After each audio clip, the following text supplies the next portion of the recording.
महाराज जी। जी प्रणाम। मतलब लगातार बिहार भी जाए आई, इतनी भीड़ वहाँ थी, हमने देखा सोशल मीडिया पर इतनी भीड़ लगातार उड़ रहे है। मतलब ऐसे ही के गुट्टी दे रखी है कि ऐसा जादू मंत्र है कि ऐसा टोटका कर रखा है, अभी भीड़े को नहीं थमदी। ना ऐसा कुछ नहीं है। दरअसल दुनिया में कष्ट संकट हैं, दुख हैं, और सदा से ही सत्य सनातन परंपरा में, ऋषि परंपरा में आज हम हरिद्वार जाएं, वहाँ भी पब्लिक आपको मिलेगी, सालासर बालाजी, खाटू श्याम, मेहंदीपुर, और ये सब भगवान के भक्त हैं और भगवान के सन्मुख ये प्रकट हुए हैं। ये मेरे घर में थोड़े आए हैं, परमात्मा का धाम है ये कोई प्राइवेट लिमिटेड कंपनी तो है नहीं, मेरा घर तो है नहीं, ईश्वर का धाम है, परमात्मा का धाम है। तो ये धाम में आए हैं, परमात्मा के सन्मुख ये पेश हुए हैं। इनके कुछ विषय हैं, कुछ विषय ऐसे होते हैं, ये आए, दर्शन किया, बालाजी महाराज की दरख्वास्त लगाई और अर्जी लगाई, दरबार में बैठे, छुट्टी, हो गया काम। कुछ विषय ऐसे होते हैं रीना जी, जिसमें भक्त को बुला करके बताना पड़ता है, निर्देश देने पड़ते हैं कि आप ये काम मत करना, अमुक अमुक व्यक्ति से बच लेना, या आपका एक्सीडेंट होगा, मोटरसाइकिल पर नहीं बैठना। अब मैं दरबार में जा रहा हूँ, कल भी आप आए, एक नाम के कई थे तो उसमें छांटा, आज भी एक नाम के कई होंगे तो मैं आपसे पूछूंगा बताओ कैसे छांटे। तो ऐसा कुछ नहीं है, ये माइंड रीडिंग से संभव नहीं है। अच्छा, मैं कल देखने लग रही थी, पितर थे उनके या फिर मतलब जो उनके परिवार के थे जिनकी डेथ हो चुकी थी, उनने याद नहीं थे नाम, लेकिन आपने नाम बता दिए उसमें। कमाल की बात है। हाँ, उनको मतलब जोर लगाना पड़ता है कि सोचना पड़ता है।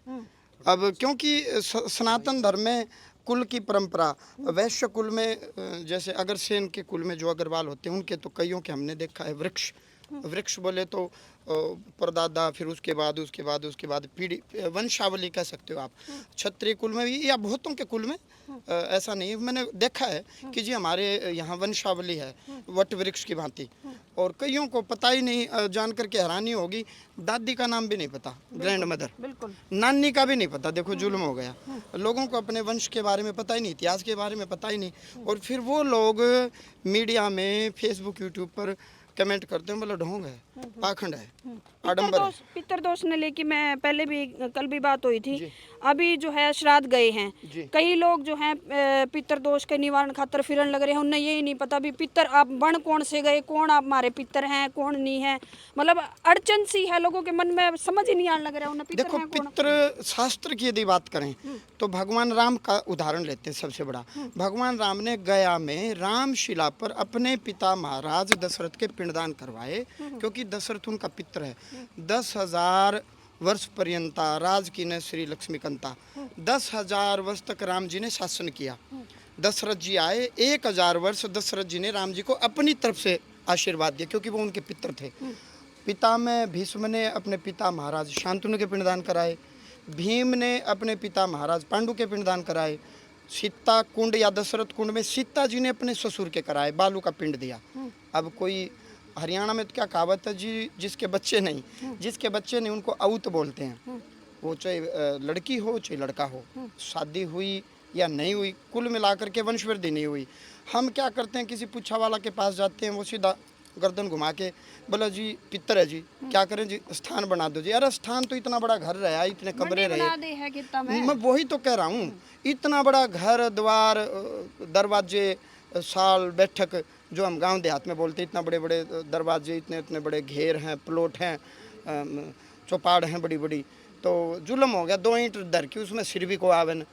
यदि पितृदोष का मतलब, जैसे कुछ राजनेताओं ने दोष किया, वो आज तक हम झेल रहे हैं। ये धर्मशाला रख ली, हिंदू मुस्लिम सिख ईसाई गाने गुवादी आपस में सब भाई भाई, क्या का भाई भाई, भाई भाई होते तो फिर देश के 3 टुकड़े क्यों करे धर्म का आधार पर, वो बांग्लादेश, वो पाकिस्तान, या धर्मशाला रख ली। उन्होंने गलत किया, आज तक हम झेल रहे हैं कि नहीं झेल रहे, वो दंश झेल रहे हैं ना। ऐसे ही हमारे वंश में यदि कोई दिवंगत आत्मा जो जा चुकी, यदि उसने अपने जीवन काल में पाप दोष अपराध या कोई कलंकित होने वाला काम किया है, तो वो भी पाप हमें लगता है, वो पितृदोष की श्रेणी में आता है। 2 ईंट रखने से खेत में वो पाप नहीं धुलेगा। श्राद्ध तर्पण करने के मतलब वही मैं बता रहा हूँ, केवल 2 ईंट धर दी खेत में, उससे वो कलंक नहीं धुलेगा, इससे वो दोष नहीं मिटेगा, पितृदोष नहीं मिटेगा। 370 की सन लगाई थी, आज वो कलंक धुल गया, हट गई। तो ऐसे ही गया श्राद्ध 18, 19, 20 दिसंबर मैं साल में एक बार जाता हूँ। इस वर्ष श्री बालाजी धामासी की तरफ से 18, 19, 20 दिसंबर हम गया जी जाएंगे। कर्म कांड करना पड़ेगा 3 दिन तक, प्रेत क्रिया। हम पांडु पिंडारा हरिद्वार जाते हैं तो पितरों के पिंडदान करते हैं, प्रेत क्रिया नहीं करते। या खेत में मंडी बना दी, ये कुछ भी नहीं है। आप कर्म कांड करो संबंधित प्रेत की मुक्ति के लिए। जैसे मुंबई प्रकाशन की गरुड़ महापुराण की एक प्रेत मंजूरी आती है, उसमें विधि लिखी है, मंत्र लिखे हैं।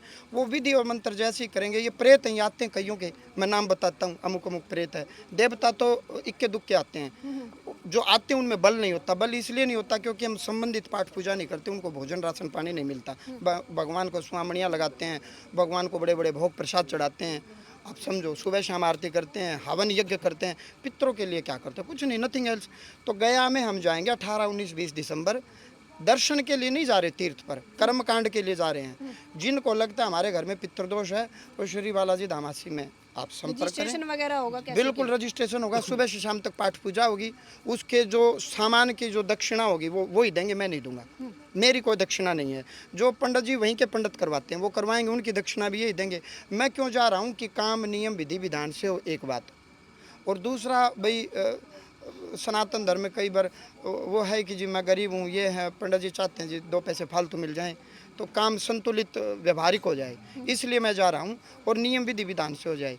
अब पितर तो इनके जी, मैं तो केवल साक्षी हूँ, मैं रहूँगा, मैं कोई मंत्र पाठ नहीं करूँगा, मैं साक्षी में रहूँगा।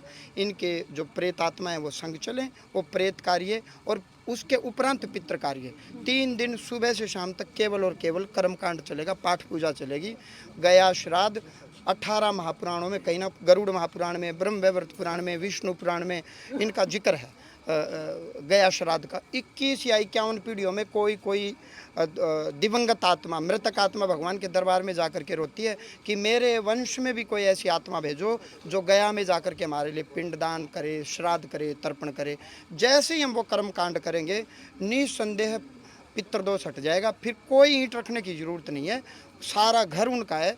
घर के उसी कमरे में हम उनकी पाठ पूजा करेंगे जिसमें हम भगवान की पाठ पूजा करते हैं। पितृ भगवान के दूत होते हैं, पार्षद होते हैं, हमारे लिए सब कुछ होते हैं। उनसे शरीर पाया, घर पाया, नाम पाया, गोत्र पाया, धन पाया। वो न होते तो हम कहाँ से आते? कि गलत इतिहास बताकर सनातन धर्म की गलत व्याख्या कर अनेकों सनातनों के पीछे पड़े हैं, चाहे इसमें हुलैया ईसाई मशीनरिया हो या अन्य प्रकार की मशीनरिया हो। उन लोगों को क्या कुछ कहेंगे, इनसे बच के रहें? हम खड़े हैं जी, वो हालेलुया को डंडे मारेंगे, हम खींच लिए हैं। लुटा दूंगा और भी बहुत बाबा, और खूब यहाँ हम प्रयास करेंगे और भी पढ़ो लिखों को चद्दर उड़ाएंगे, बाबा बनाएंगे। वो कहते हैं ना, अब मैं कह दूँ, वो एक कहावत है हरियाणवी में, इसका कोई गलत अर्थ न निकाले। बोला ढेढ़ न ढेढ़ गंगा जी का घाट पर ढूंढ ले। ढेढ़ कौन? जो नीच हो, जो दुष्ट हो, जो व्यभिचारी हो। इसका जाति से कोई मतलब नहीं है, समझ गए? तो जुआरी ढूंढेगा, बाबा ढूंढेगा। मैं तो चाहूँगा और भी पढ़े लिखे बाबा बने। तू भी बाबा बन जा। क्या पढ़ाई है तेरी? अभी एमए चल रही है जी, एमए। हाँ तो पहले पीएचडी कर, फिर बाबा बनाऊंगे तने। हाँ पढ़े